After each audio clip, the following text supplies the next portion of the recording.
Well, Americans don't want these crappy electric vehicles, no matter how much they are offered in tax incentives. A group of about 4,000 car dealerships are begging President Biden to tap the brakes on electric vehicle mandates because EVs are just sitting there on lots. Here is Tom Maioli from Celebrity Motor Cars, who was one of the dealers who signed this letter, and he explains it to CNBC. And this is basically the voice of the consumer. This is not the dealer. This is the voice of the consumer. And what's happening is the manufacturer is being forced to produce these EVs. They're shipping them to the dealerships and they're backing up on the lots. You know, our average day supply pre-COVID was 60 to 90 days supply of inventory. During COVID, it was less than 30 because of the supply chain issues. We're now backed up to 12 months with EVs. Consumers don't want them. They're not buying them. We have up to $15,000 in rebates from the manufacturer and $7,500 tax credits. We're talking $22,500. Now, the host goes on to say that despite these deep discounts, they're just sitting there. He talks about a Ford F-150 electric truck with only 25 miles on it, so brand new, marked down to $7,000. Brand new Ford truck. That's a $20,000 discount. Listen how the dealer responds to that super cheap car that no one wants, and then listen how he makes the distinction between these EVs that the government's pushing out and, of course, Tesla, which is a different story.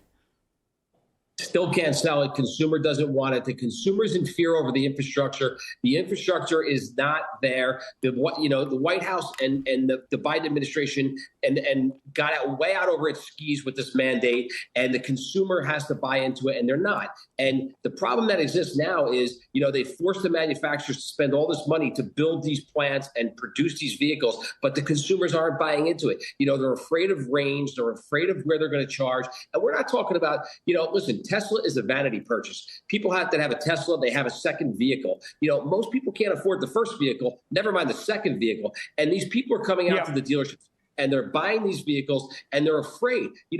These are average working American people. They're putting their families in the car. Moms are driving their kids to school. Dads have to get to work. And, if they have to charge on the road and it takes 30 minutes to charge. Okay, so this host cuts him off, but he talks about how these are not the Tesla driving crowd of the Silicon Valley. These are working people who can't be bothered to stop for a charge, or they don't want to pay the extra electricity bill because they're already hit enough with rising electricity costs, or they just don't have the infrastructure in their town that works into their daily life where they drop the kids off somewhere and they go to work. They're not like my father, who is constantly running to the Home Depot to charge his Tesla at the supercharger, and then his wife has to pick him up, and then she has to drop him back off when the car is full. It's ridiculous inefficiency, but that's how my father lives his life with their Tesla, right? It's like, how much. It's adding two extra gas-powered trips to charge the electric vehicle. Yes. There's just some irony in there. There's a lot. I don't know if anybody missed that. Honey, can you come? He doesn't have a truck, but I'm just saying. Honey, can you go bring the truck and pick me up? They do. They use the Infinity gas-powered car to drop the Tesla off and then come back for it later. And they bought this Tesla, I think, 5 years ago with a lifetime charge card, so they can go to these supercharged places in the Bay Area, and they do that. But if they sell the car, they can't even sell it because that lifetime charge does not pass down. So yes, he's right. It's a status symbol. It's definitely not an efficiency. Here is the letter that we're talking about from the dealership. They're saying, we are asking you to shut down proposed regulations mandating battery vehicles, productions, and distributions. Take a look at where these businesses, the dealerships that signed this, do business. They're in all 50 states. And heavy in California, interestingly enough, where my father lives, where I'm from, and where there have been extra incentives from the state to sell EVs. And even there, they just can't sell them. Is it because EVs are so much more eco-friendly and the consumer just doesn't care about that? That's not the case. In fact, there's no research that EVs are more eco-friendly. That's a lie. We've shown you this data. They are incredibly taxing on the electric grid, which California doesn't have a lot of, and they in places that rely on gas-powered power plants or coal, charging all of these EVs causes more greenhouse gas emissions, not less. Something the dealers quite rightly point out, though, is that the U.S. should wait until EV battery components are domestically sourced. Well, let's take a look at that for a second. What do they mean? They're referring to lithium and cobalt. Currently, those essential components for EVs are mined overseas. We've shown you the awful way that cobalt is mined in the Congo at a high cost to human life. Here is how the 70% of the world's cobalt comes from Congo, and these are cobalt mines. Incredibly tough working conditions, high fatality rate, low life expectancy. Here are the tunnels that are dug for workers to go and find more. These tunnels are unsupported. Men and boys regularly are buried alive in them because they collapse. The cobalt is then washed in rivers by women and girls. That polluted water causes disease for the entire population. We've discussed this in our interview with Siddharth Kara, the author of this book, Cobalt Red. Please watch it if you haven't already, or go back to watch it. So what do the dealers mean then, that we should wait until the U.S. can mine these things domestically? Well, the U.S. does have a plan to do this. They've paid lip service saying we do want to mine these things ourselves instead of rely on China or Congo. But here is why they haven't been able to. This is from the Institute for Energy Resources, a research saying that the Inflation Reduction Act from the Biden administration provides incentives and subsidies for car buyers and automakers. Here's what it is. But this is a dilemma. Look at the middle of this paragraph. Despite dozens of potential mines in the U.S. and Canada, most projects are in various stages of development and are years away from production, particularly because of what we call climate babies or environmental lawsuits delaying development due to multiple entry points for litigation in U.S. regulatory law. So even if we start now, we're not going to be able to keep up with what we would need to make all these EVs. That's in the U.S., though. What's sad about this is that cobalt workers would not work in those same conditions that they do in the Congo. It just wouldn't be allowed. We have OSHA. We have eyes. We wouldn't allow this. But when environmentalists maybe don't think about or just don't care about is that when they sue to block this mining in the U.S., they're making it worse for people working in the Congo. And what happens is that these much less regulated or not regulated at all, in the case of the Congo, that's where it's mined. And it's worse for the planet and it's worse for humans. So given that the Biden administration wants to mine these minerals, where are we with that? Well, Google Bard made me this nice list of cobalt mines currently in the works in the U.S. See how it says there, we already have Idaho cobalt operations, except we don't. Google Bard is Google's AI program. And they're absolutely wrong. Take a look at this. Just a few months ago, the Australian company that owns that mine ceased production because of high costs. You would think that the Biden administration, if they wanted these minerals so badly, would subsidize some of these costs, but they don't. Okay, what about lithium mines? Google Bard made this list of lithium mines in the United States. This is correct. Silver Peak Lithium Mine in Nevada is currently active. It's the only lithium mine in the United States, even though the United States pretty much invented lithium mining. And they generate a whole 1% of the world's annual lithium.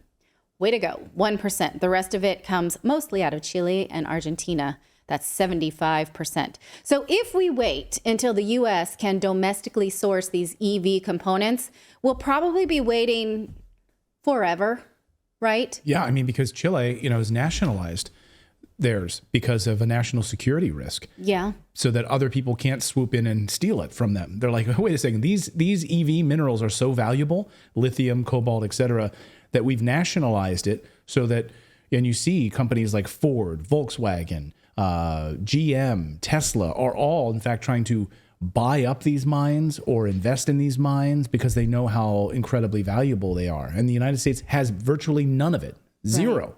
Another thing we don't have, though, is a way to make them a bit safer because lithium battery fires do happen. And when they happen on electric cars, they can be extremely dangerous because they typically take hours to put out because these batteries release flammable gases even after the flames have been put out. So we're seeing a huge increase in what we're calling light EV fires. Light EVs are not electric vehicle cars. There, if you look at this graphic, mostly electric scooters, electric bicycles, electric lawn mowers. According to a report by EV FireSafe, there were over 500 EV battery fires in the first half of this year alone, resulting in 138 injuries and 36 deaths. 36 deaths, that's a lot. That's a significant increase from the 236 fires that were recorded last year. Here is just one of those headlines where 4 people died because a bike shop had a fire in their batteries that spread to an apartment building nearby. But let's get back to, these are not EV vehicles that you buy and drive around, your city. These are small vehicles. So we're focusing here on electric vehicle cars, and the Biden administration is pushing those. Well, this new Consumer Reports piece is not going to help at all. Consumer Reports found that EVs from 2021 through 2023 encountered nearly 80% more problems than vehicles propelled by internal combustion engines. So take a look at this here.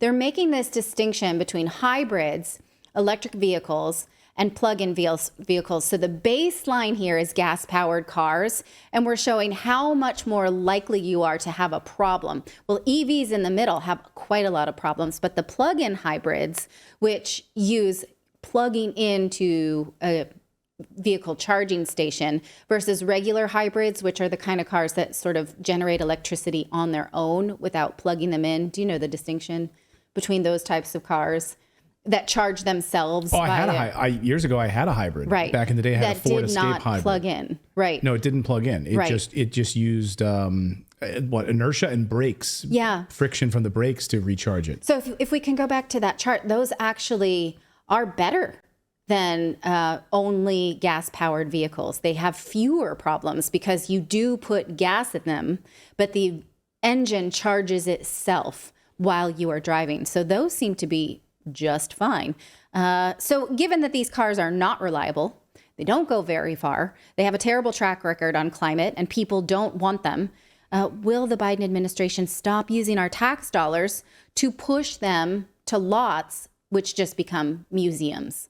Let us know what you think of that in the chat. Well, and I feel like it's all financial too, because there's been technologies using microalgae, where they can actually produce oil in the desert that's actually drinkable and stuff. It's like these technologies that exist that could actually fix the infrastructure that we currently have and not have to make everything electric. So it's like they choose the worst ways to mine the cobalt and all that other stuff instead of these technologies that have been around. Like there was a guy that ran from coast to coast on 2 gallons of water in a hydro car. Yeah. Like the technology is there, but they somehow bury it all the time. Right. Oh yeah, there's a long history of them burying it. I mean, heck, sodium ion technology, right? Sodium batteries have been around for hundreds of years. And why did those get suppressed? Mm-hmm. Well, that's interesting. They got suppressed because there was way more money in the other version of the batteries, right? In lithium and all of this other stuff. So now there's a big push for sodium ion. If they can do that, you won't have these deadly fires, right? And salt, it's far less destructive. Right. And I'm not saying OSHA is perfect. Clearly they're not. But are we able to bring back up the image of people working in the Congo? There's no way that United States would have people working and dying in these big unsafe fields, collapsed in tunnels, and that would be the way that cobalt is mined. The United States absolutely could do it better, safer, and greener. In fact, we have technologies to mine lithium that are far greener than the way it's currently done. We just don't put it into use, again, because of litigation from these climate babies, and also because, we just don't look in the right area for solutions. So EVs seem to be a solution, in search of a problem. It always pays to follow the money, because what happens is that these technologies, the auto industry will buy the patents and then bury it. They buried the patent to that battery you're talking about. Like they buy the patent and then they bury it, and then no one can make it at that point. Yeah. Right.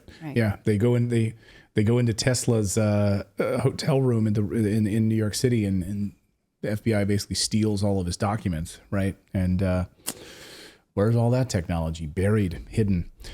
Thank you so much for watching this segment here at Redacted. We are live every day at 4 p.m. Eastern Time, trying to share the stories that the mainstream media will not cover. You should also come over and join our community of Redacted Rebels over at redacted.inc. That's our private locals community where we can share exclusive content that we simply cannot share here on YouTube. Come over and join the rebellion together right now by going to redacted.inc. We'll see you next time.